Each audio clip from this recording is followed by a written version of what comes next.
I got it wrong. Everyone got it wrong. These are the predictions for the housing market and property in 2023. Aussie homeowners are being warned to brace for a bloodbath on the housing market in September this year. Experts predicting house prices could plunge 20% below their peak from April 2022.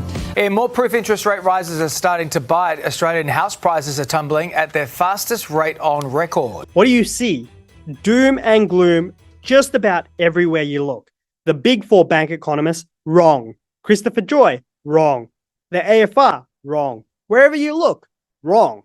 In this video, I'm going to go through my 11 predictions about the Australian property market and lending markets in general that I released at the beginning of the year and revisit and see how I actually went against it. Guess what? I'm like all the others. I was wrong on many individual predictions. When you make 11 of them, specifically about the housing market, you're going to get some wrong. But on the broad scheme of things, I was definitely wrong about how the Australian property market would respond so resiliently to all these rate rises that we've had in 2023 alone and all the ones that we had in 2022.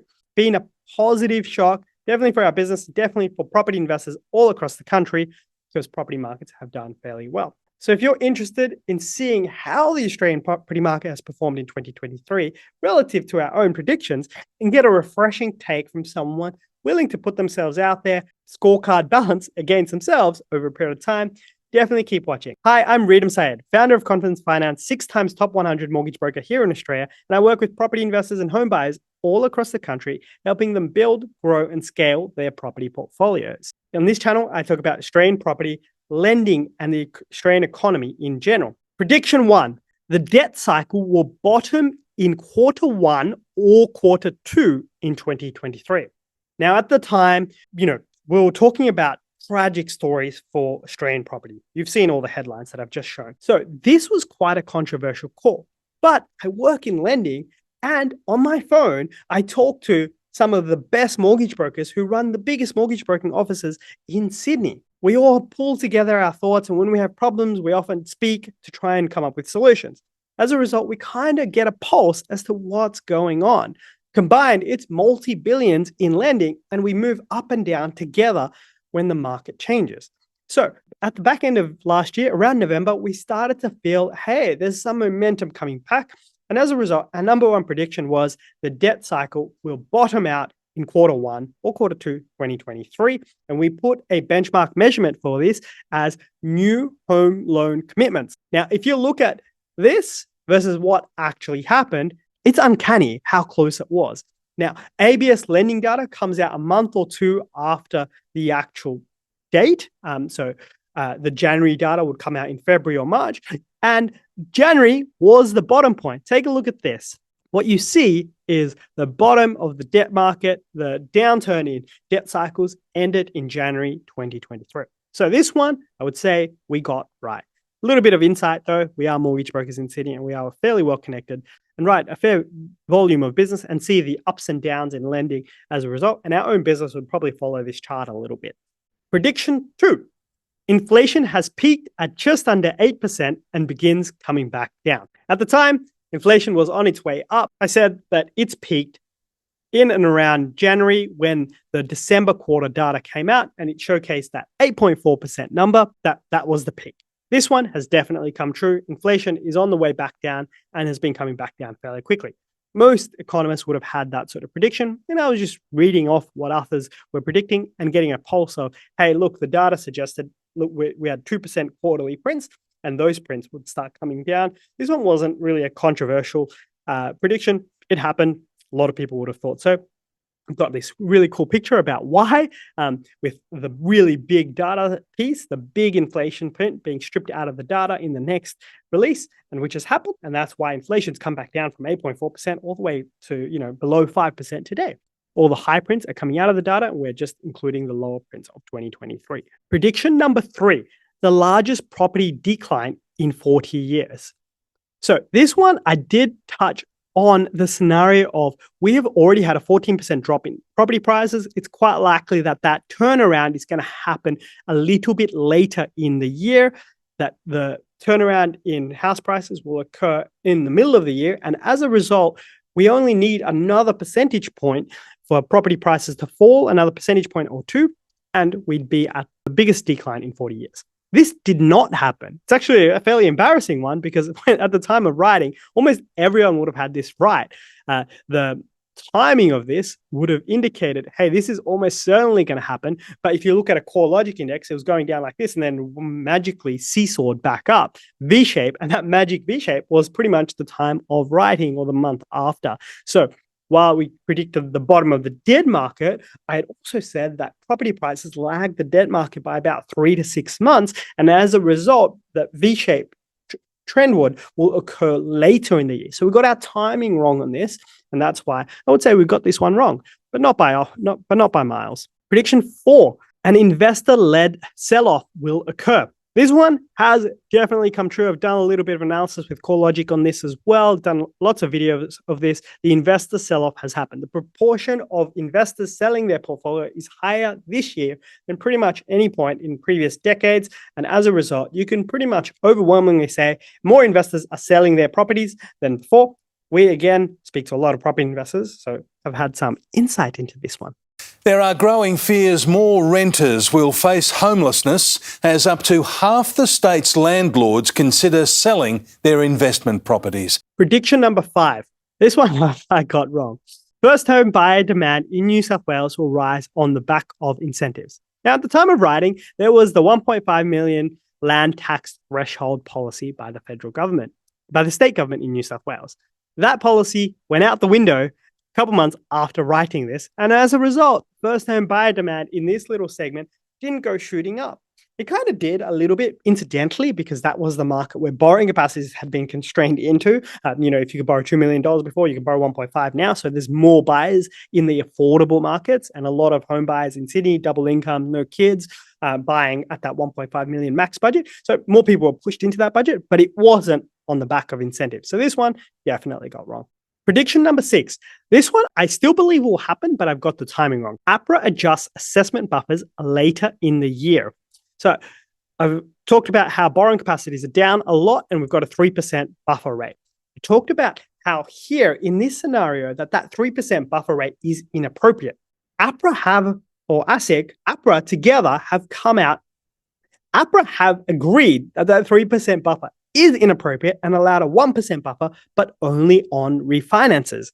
Meanwhile, on purchases, they keep that 3% buffer and they're going to continue it for a little bit longer until the inflation trajectory comes back down, and then they can go out and improve borrowing capacities. Some point later in 2024 is when I'd say it'll apply to purchases, but it certainly applied to refinances. So I'd say this one isn't quite correct because APRA assessment buffers dropping later in the year did happen, but only for refinances, and I didn't specifically talk about refinances here. Prediction 7. Fixed rate adjustment slows the economy down faster than the RBA expect. I don't think this one has actually occurred. There's definitely been a fixed rate transition that's occurred through the economy, but it hasn't really slowed the economy faster than the RBA projected. The RBA has actually been really spot on. They're not getting enough credit for this. They've been really, really good with their forecasting for how the Australian economy will respond this year. They've had to dial it up and down a little bit through their quarterly benchmarking process about how the Australian economy is performing. But if you go back to their March sort of forecast schedule and look at their December one, we're largely on track with how that inflation trajectory is coming back down, unemployment's ticking up.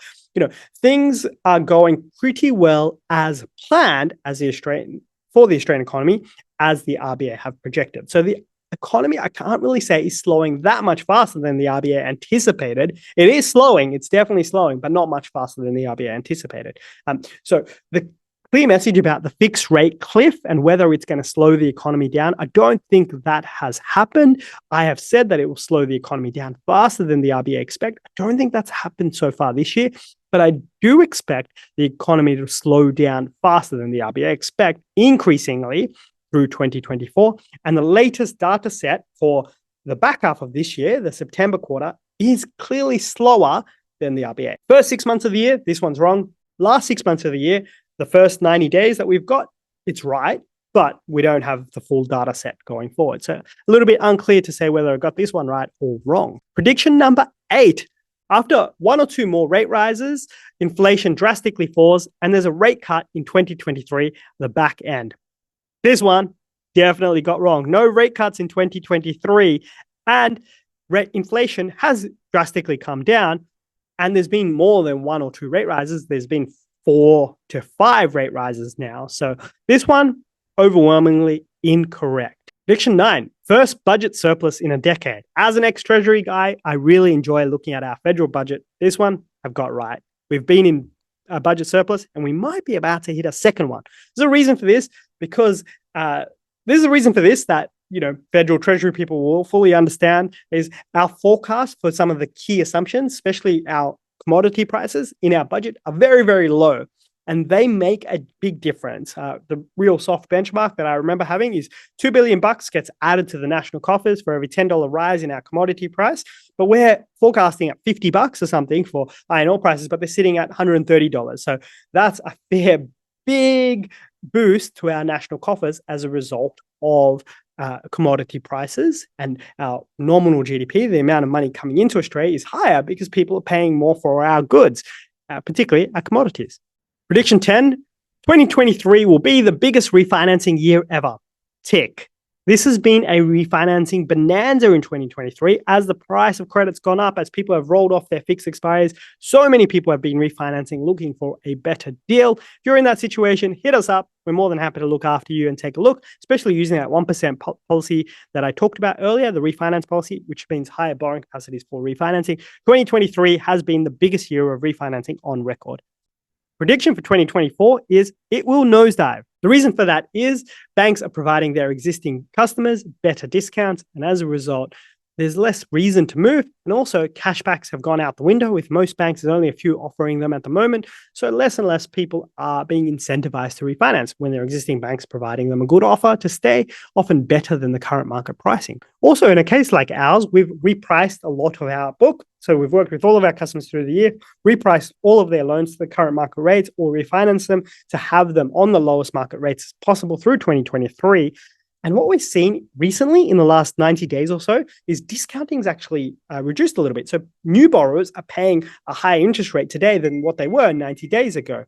So as a result, those that refinance in 2023 and are on 2023 interest rates may actually be pushed into a higher price loan in 2024 if they refinance, because discounting's come down and people are paying a little bit more for loans. As a good example, we're getting 569, 579 pre the last rate rise.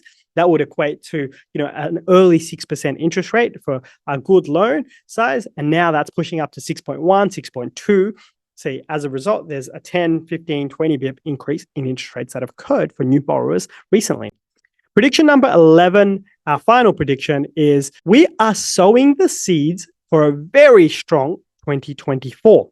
This is a tough one to say because it's a 2024 prediction. I do think it's very true. We are sowing the seeds for a strong 2024. Reason for that is the fundamentals of property are really strong. Rental prices are really high. There's not enough homes being built. It's going to take time to solve that problem. Population growth rates, even though they're coming down, are still really, really high, well above pre-COVID averages for this year, happening right now.